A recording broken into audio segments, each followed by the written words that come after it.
2010-11 से लेके 2020-21 तक इस माइक्रो मार्केट में जो प्राइस था प्रॉपर्टी का वो 4 या 4,500 रुपये स्क्वायर फीट ही था। तो ऐसा क्या हो गया कि 4 साल में यहाँ पे 4 गुना रेट बढ़ गए, ये मेरी समझ से तो बाहर है। डीएलएफ की टोटल यहाँ पे 140 एकड़ की जो डेवलपमेंट है वो डेवलपमेंट मैच्योर होने में कम से कम 10 साल का टाइम लगेगा।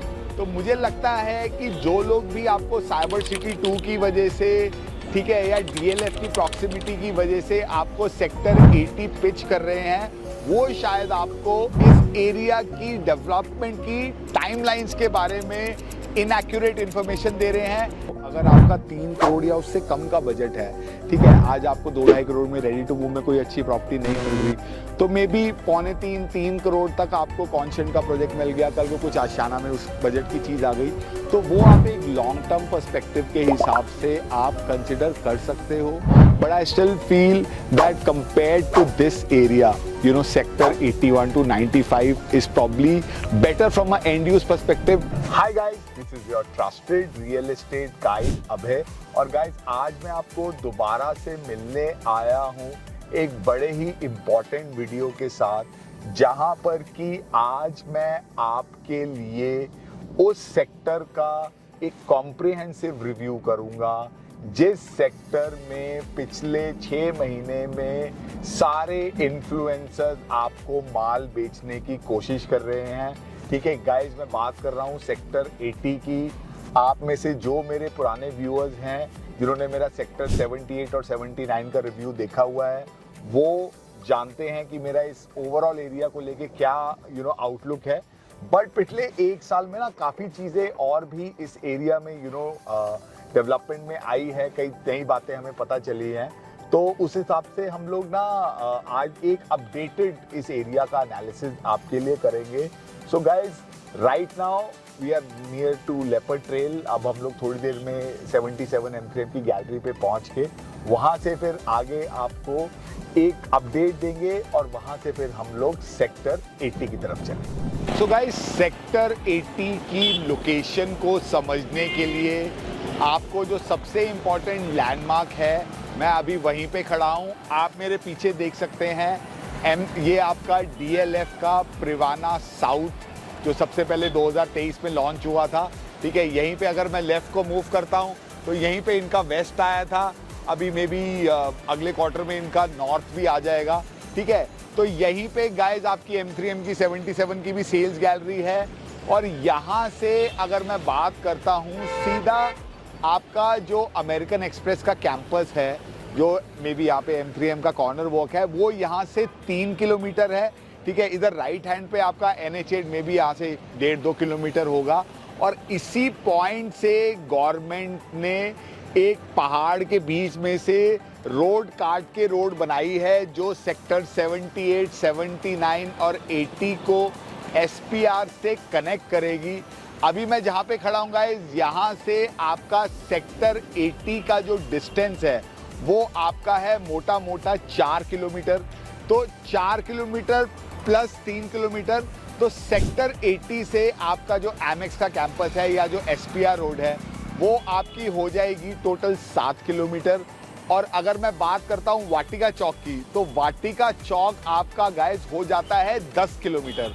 तो ना that is one reason why I am a little apprehensive about this area, कि इस एरिया में कितना रिपल इफेक्ट आ जाएगा डीएलएफ का और बाकी चीज़ों का, क्योंकि अल्टीमेटली ना काफ़ी डिस्टेंस हो जाता है। 7 किलोमीटर भी डिस्टेंस आपका हो गया SPR रोड से। ठीक है, नो डाउट अभी मैं जिस रोड पे खड़ा हूँ, इसी रोड पे हम आगे जब जाते हैं तो राइट हैंड पे सेक्टर 75A में बहुत बड़ा इंस्टीट्यूशनल एरिया बनने वाला है। वहाँ पे साइबर सिटी टाइप या may be one horizon type buildings आएंगी, डीएलएफ बनाएगा, उनमें अच्छी अच्छी कंपनीज भी आएंगी, साइबर हब भी बनेगा, वो सारी की सारी डेवलपमेंट यहाँ पे होनी है गाइज। बट अगर आप देखोगे कि ना प्रिवाना नॉर्थ या प्रिवाना, चलो साउथ की मैं बात कर लेता हूँ, जो सबसे पहले आया था, वो भी बनने में अभी 4 से 5 साल लगेंगे। और डीएलएफ की टोटल यहाँ पे 140 एकड़ की जो डेवलपमेंट है, वो डेवलपमेंट मैच्योर होने में कम से कम 10 साल का टाइम लगेगा। तो मुझे लगता है कि जो लोग भी आपको साइबर सिटी 2 की वजह से, ठीक है, या डीएलएफ की प्रॉक्सिमिटी की वजह से आपको सेक्टर 80 पिच कर रहे हैं, वो शायद आपको इस एरिया की डेवलपमेंट की टाइमलाइंस के बारे में इनएक्यूरेट इंफॉर्मेशन दे रहे हैं। अभी गाइज हम लोग यहाँ से चलते हैं, वही पहाड़ी वाली रोड से सीधा जाके हम लोग सेक्टर 80 पहुंचेंगे, जिसकी एक और एक्सेस NH8 की तरफ है, वहाँ पर भी हम जाएंगे। फिर हम सेक्टर 80 के कुछ प्रोजेक्ट्स देखेंगे, वहाँ पे क्या डेवलपमेंट प्लान है, क्या चीज़ें नहीं हुई है, ये सारा का सारा कॉम्प्रिहेंसिव कवरेज हम आपको आज देंगे। सो गाइस, अभी हम लोग सेक्टर 80 के दूसरे एक्सेस पॉइंट पे खड़े हुए हैं, जिसको कि हम बोलते हैं नौरंगपुर चौक या नौरंगपुर रोड। आप मेरे पीछे देख सकते हैं NH8, और यही रोड है आपकी जो सीधा आपकी न्यू गुड़गांव अल्टिमा की तरफ जाती है 86 की तरफ, ठीक है। तो मैं लोगों को हमेशा यही बोलता हूँ यार कि मेरे को ना हाईवे का उधर वाला साइड, इधर वाले साइड से ज़्यादा डेवलप लगता है, बिकॉज उधर आपका स्कूल, हॉस्पिटल, मॉल्स, ठीक है, आपका लिवेबिलिटी के लिए जो भी चीज़ें होती हैं वो ऑलरेडी डेवलप्ड हैं। हाईवे की दूसरी तरफ, हाईवे की इसी तरफ उतनी ज़्यादा अभी डेवलप नहीं है, ठीक है। यहाँ से अगर मैं आगे की तरफ मूव करूँगा तो यही आपकी गाइस नौरंगपुर रोड है, जो कि आगे जाके आपकी सेक्टर 80 की तरफ पहुँचती है। अगर मैं छोटा सा मोटा आपको बैकग्राउंड बताऊं सेक्टर 80 के बारे में, यहाँ पे सबसे पहले गोदरेज ग्रुप का प्रोजेक्ट आया था फ्रंटियर। आज उस प्रोजेक्ट की क्या हालत है आप जाके देख सकते हैं, ठीक है। और उससे पहले अगर मैं ओवरऑल डेवलपमेंट की बात करूं तो यहाँ पे गाइस मेरे को लगता है ऑलमोस्ट 35 साल हो गए होंगे कि यहाँ पे जो बना हुआ है वो बना हुआ है 290 एकड़ में कर्मा लेक लैंड। जो कर्मा लेक लैंड है ना, एक टाइम पे दिल्ली से लोग बहुत मतलब ना हाई प्रोफाइल साउथ दिल्ली के लोग मैंने यहाँ पे बहुत सालों से यहाँ पे आते हुए देखे हैं। तो कर्मा लेक लैंड के अंदर एक बहुत बड़ा गोल्फ कोर्स भी बना हुआ है। पहले वहाँ पे यूनिटेक के कुछ विलास थे, आधे विला वो डिलीवर नहीं कर पाए यूनिटेक। उसके अलावा वहाँ पे अभी नया एक शोभा का भी प्रोजेक्ट आया है, जिसके बारे में आई एम श्योर आप लोग जानते होंगे। टोटल उनकी वहाँ पे 31 एकड़ लैंड है, जिसमें से भी उन्होंने पहला फेज़ लॉन्च किया है। वहाँ भी आज की डेट में कंपनी 25-26 हज़ार रुपये में माल बेच रही है, ठीक है। इसी रोड पे आगे आपका एक मैकडॉनल्ड्स है, वहाँ से भी उसकी एंट्री है, और ये नौरंगपुर रोड से भी एंट्री है, ठीक है। एक गाइस सबसे बड़ी चीज़ सेक्टर 80 के बारे में जो मैं पिछले 10 साल से सुन रहा हूँ कि सर ये जो आपकी नौरंगपुर रोड है, this is going to be a 60 metre road, ठीक है। लेकिन आज तक हमें ऑन ग्राउंड कोई ऐसी मतलब ना एविडेंस नहीं मिला है जिस पे हम ये भरोसा कर पाए कि यहाँ पे कोई रोड वाइडनिंग का काम हो रहा है, यहाँ पे एनक्रोचमेंट हटेगी या नहीं हटेगी। बट गाइस मोटा यहाँ से आधा किलोमीटर आगे जाके राइट हैंड पे कॉन्शेंट पार्क का प्रोजेक्ट है, वहीं से सेक्टर 80 के रेजिडेंशियल एरिया की स्टार्ट हो जाता है। उसके बाद आगे जाके HSIDC ने 200 एकड़ का यहाँ पे लाइसेंसेस ऑक्शन किए थे, जो काफ़ी बिल्डर्स ने खरीदे हैं, जिनके बारे में आपको पिछले 6 महीने से लोग चिल्ला के बता रहे हैं। अभी हम लोग चलते हैं इसी रोड से अंदर और आपको यहाँ के कुछ प्रोजेक्ट्स को दिखाते हैं, और फिर हम आपको एरिया का ओवरऑल रिव्यू देंगे। सो गाइस, अभी हम लोग कॉन्शियंट का प्रोजेक्ट है सेक्टर 80 में पार्क, उसकी साइड के बाहर खड़े हुए हैं। हार्डली NH8 से 500 मीटर अंदर ये लोकेशन है, तो that means location is good. ये गाइस प्रोजेक्ट ऑलरेडी लॉन्च्ड है, इसके बारे में आप लोगों के पास पूरी इन्फॉर्मेशन होगी। 3 बेडरूम इसमें कंपनी बोलती है ऑलमोस्ट सोल्ड आउट है। 4 BHK के ही यूनिट्स अब यहाँ पे बचे हैं। बाद में दिवाली के आसपास यहाँ पे बिल्डर ने 30-70 का भी पेमेंट प्लान निकाला था, जिसके बाद काफ़ी लोगों ने यहाँ पे यूनिट्स खरीदे थे। आज की डेट में तो शायद कंपनी वो स्कीम डिसकंटिन्यू कर चुकी है। खैर, अब यहाँ पे कंपनी के पास ज़्यादा इन्वेंट्री भी बची नहीं है, ठीक है। अब इसके बाद इन्होंने एक यहाँ पे आगे एक अगली साइट लॉन्च करी है अपनी पार्क 2, जिसका आई थिंक जब तक आप ये वीडियो देखेंगे शायद रेरा आ गया होगा या बिल्कुल आने वाला होगा। अभी हम उसकी साइट पे भी चलेंगे। उसी एरिया में HSIDC के और भी बिल्डर्स के लाइसेंसेज हैं। तो गाइज, ये वाला जो प्रोजेक्ट था, अगेन थोड़ा सा मेरे को लगा था कि थोड़ा सा हाई डेंसिटी प्रोजेक्ट है, और आज की डेट में मेरे ख्याल से 16,500-17 हज़ार रुपये कंपनी इस प्राइस पॉइंट पे यहाँ पे माल बेच रही है, which again I feel is slightly steep for this area. Because मैं लोगों को हमेशा यही बोलता हूँ कि 10 साल तक 2010-11 से लेके 2020-21 तक इस माइक्रो मार्केट में जो प्राइस था प्रॉपर्टी का वो 4 या 4,500 हज़ार रुपये स्क्वायर फीट ही था। तो ऐसा क्या हो गया कि 4 साल में यहाँ पे 4 गुना रेट बढ़ गए। ये मेरी समझ से तो बाहर है। ठीक है, लैंड प्राइसेस महंगे हुए हैं, वो मैं एक लीजिंग समझ सकता हूँ, but still I feel that कि इस एरिया में जो प्राइस पॉइंट है पर स्क्वायर फीट इस प्राइस से शायद थोड़ा सा कम होना चाहिए।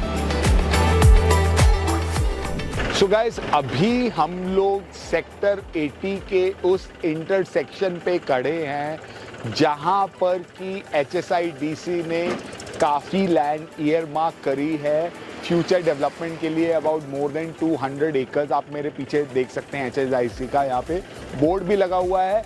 यहीं से गाइस पीछे आपकी रोड जाएगी जो कि आपकी SPR की तरफ जाएगी।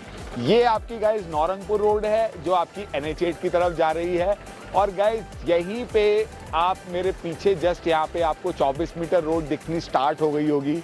यहाँ पे गाइस सड़क के पार दूसरी तरफ जहाँ पे अभी आपको ट्रैक्टर दिख रहा है, वहीं पर आपकी आशियाना की लैंड है। अभी आशियाना का सेक्टर 93 में प्रोजेक्ट दिख रहा है हमारा। उसके बाद कंपनी यही प्रोजेक्ट लॉन्च करने वाली है और यहाँ पे ऑलरेडी एल्डेको का भी एक प्रोजेक्ट लॉन्च्ड है, कॉन्शन का भी प्रोजेक्ट लॉन्च होने वाला है। यहीं पे आपका त्रेहान वालों की भी कुछ लैंड बताई जा रही है। तो ये पूरा एरिया गाइस आप देखेंगे ना, एक सॉर्ट ऑफ लाइक आपका एक टाउनशिप की तरह डेवलप हो रहा है, जहाँ पे हमें कुछ अनरिलायबल सोर्सेज ने, बिकॉज मैं बिल्डर के सेल्स वालों को उतना रिलायबल सोर्स नहीं बताता जो फ्यूचर की बातें करते हैं, हमें ये बताया गया है कि यहाँ पे जितने बिल्डर्स हैं वो कुछ कॉमन एम्यूनिटीज़ भी यहाँ पे डेवलप करेंगे, जहाँ पर कि आपका जो कुछ ऐसी एम्यूनिटीज़ हो गई, कुछ मार्केट हो गई, कुछ पार्क्स हो गए, मे बी एक आपका कॉमन क्लब हो गया, जो कि इस एरिया में रहने वाले सारे प्रोजेक्ट्स के लोग उन एम्यूनिटीज़ को, फैसिलिटीज़ को यूज़ कर पाएंगे। So that's a positive going forward. जो लोग भी यहाँ पे आगे 3-4 साल के होराइजन से चीज़ें देख रहे हैं, अभी गाइस हम लोग इसी रोड पे आगे चलते हैं, आपको दिखाते हैं यहाँ पे कौन कौन से प्रोजेक्ट हैं। उसके बाद हम आपको इस एरिया का ओवरऑल रिव्यू देंगे। सो गाइस, अब मैं सेक्टर 80 के एक लॉन्च प्रोजेक्ट के बाहर खड़ा हूँ। आप मेरे पीछे देख सकते हैं एल्डेको फेयरवे रिजर्व। ठीक है, बहुत ही लो डेंसिटी प्रोजेक्ट है जो मैंने थोड़ा बहुत इस प्रोजेक्ट के बारे में सुना था। मोटा मोटा 40 यूनिट पर एकड़ की यहाँ पे डेंसिटी है। ठीक है, 2000 फुट के आसपास का यहाँ पे 3 बेडरूम था जो अब as per company sold out है। आज की डेट में यहाँ पे कंपनी सिर्फ 4 BHK के अपार्टमेंट अब बचे हैं कंपनी के पास। 4.5 करोड़ से स्टार्टिंग वहाँ पे कंपनी बेच रही है। और यहाँ पे गाइस काफ़ी बड़ा ओपन 4 एकड़ का ग्रीन एरिया भी प्रोजेक्ट के अंदर बिल्डर आपको प्रोवाइड कर रहा है। बट ऑब्वियसली जो भी आदमी 4.5 करोड़ का प्रोजेक्ट लेना चाहेगा, शायद वो मे बी इस एरिया में आके रहना चाहे ना चाहे, बिकॉज अगर आप देखोगे इस एरिया में मैक्सिमम जो प्रोजेक्ट लॉन्चेस हैं वो आपके 3 बेडरूम के ही हैं। कॉन्शन पार्क 1 की भी मैं बात कर लेता हूँ, उसमें 4 बेडरूम बचा हुआ है, यहाँ पर भी 4 बेडरूम बचा हुआ है। ठीक है, पार्क 2 में भी आपके जो कंपनी ने सारे साइजेस निकाले हैं वो आपके 3 बेडरूम के निकाले हैं। तो 4 एकड़ का यहाँ पे गाइज आपका ग्रीन पैच भी है, काफ़ी like I said low density और ओपन एरिया के साथ यहाँ पे बिल्डर ने प्रोजेक्ट बनाया हुआ है। और यहाँ से गाइज अगर मैं आगे मूव करता हूँ तो इसी रोड पे गाइज 24 मीटर रोड पे आप देखेंगे आगे, अगर थोड़ा सा आप आगे आएंगे तो आपको दिखेगा कि पीछे ना आपको वाइट और ब्लू कलर के आपको फ्लैग दिख रहे होंगे। वो आपका जो प्रोजेक्ट है वो है आपका कॉन्शियंट पार्क 2। ठीक है, उस प्रोजेक्ट का भी मैंने अलग से रिव्यू किया है, बिकॉज उस प्रोजेक्ट के बारे में काफ़ी लोग मेरे से काफ़ी टाइम से पूछ रहे थे। तो that review of that project you can also watch separately. तो गाइज यहाँ पे आपका आसपास में ही एल्डेको का प्रोजेक्ट हो गया, कॉन्शियंट का हो गया, आशियाना का हो गया, त्रेहान का हो गया, और भी मुझे कुछ फेंसिंग यहाँ पे दिख रही है। तो आई एम श्योर और भी लैंड यहाँ पे एग्रीगेट हुई होगी।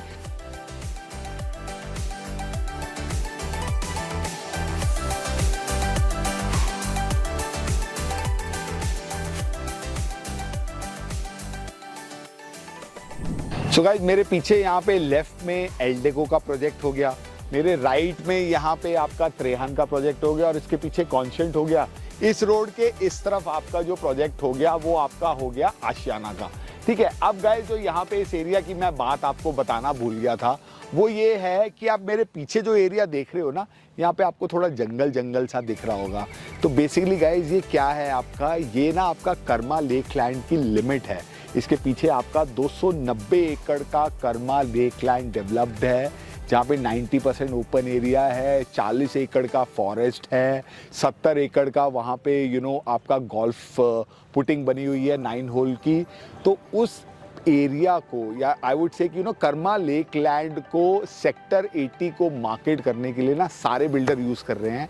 जबकि किसी भी प्रोजेक्ट में जो यहाँ पे लोकेटेड है, किसी भी प्रोजेक्ट में मैक्सिमम टू मैक्सिमम 30, 40, 50% यूनिट्स ही हैं जो कि आपके ना उधर की गोल्फ फेसिंग हो सकते हैं, वो भी आपके हायर फ्लोर्स। उसके अलावा यहाँ पे आपका एनएसजी का भी कैंपस है, जहाँ पे एक सर्टेन हाइट के यूनिट्स हैं, उसके आसपास उससे ज़्यादा हाइट आ भी नहीं सकती है।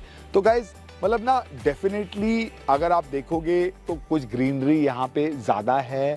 कर्मा लेक लैंड के आसपास फॉरेस्ट एरिया भी है, गोल्फ का व्यू भी है, वो सारी चीज़ें हैं जो कि मैं आपको एक अच्छे यूएसपी मानता हूँ। बट ओवरऑल गाइज अगर आप मेरे से पूछोगे ना तो सेक्टर 80 थोड़ा सा फ्यूचरिस्टिक सेक्टर है, ठीक है। डेफिनेटली सेक्टर 76, 77 में जो डीएलएफ डेवलपमेंट करने वाला है, जो साइबर सिटी आने वाली है, जो ऑफिसेज खुलने वाले हैं, तो स्पिल ओवर ट्रैफिक तो गाइज यहाँ पे ज़रूर आएगा, उसमें कोई डिनाइल नहीं है। But at the same time मुझे ऐसा लगता है कि यहाँ पे प्रॉपर्टी का जो लॉजिकल प्राइस है ना, मेरे ख्याल से वो 12, 13, 14 हज़ार रुपये स्क्वायर फीट ही बनता है यार। Because the moment you go above that price you have the option of buying in new Gurgaon. और न्यू गुड़गांव भी आपका जो एरिया है वो साइबर सिटी से उतना ही दूर रहने वाला है जितना कि ये वाला एरिया है। तो ओवरऑल गाइज मुझे ऐसा लगता है कि मान लो अगर आपका 3 करोड़ या उससे कम का बजट है, ठीक है, आज आपको 2-2.5 करोड़ में रेडी टू मूव में कोई अच्छी प्रॉपर्टी नहीं मिल रही, तो मे बी 2.25-3 करोड़ तक आपको कॉन्शेंट का प्रोजेक्ट मिल गया, कल को कुछ आशियाना में उस बजट की चीज़ आ गई, तो वो आप एक लॉन्ग टर्म पर्सपेक्टिव के हिसाब से आप कंसिडर कर सकते हो। But I still feel that compared to this area, sector 81 to 95 is probably better from a end use perspective. I don't know so much about investment. एक चीज़ और यहाँ पे है गाइज, जो मेरे लिए 2 मेजर रोड ब्लॉक्स हैं। एक तो नौरंगपुर, बिल्कुल यहाँ पे आपका ना नौरंगपुर रोड पे एक बहुत बड़ा विलेज भी लगता है। वहाँ पे जो रोड है वो वाइडनिंग का भी काम आई रियली डोंट नो कब तक होगा। डेफिनेटली ये पूरा एरिया एक टाउनशिप की तरह डेवलप तो ज़रूर होगा, बट शायद मतलब ना एक सर्टेन प्राइस पॉइंट के बायर्स को ही ये एरिया कंसिडर करना चाहिए।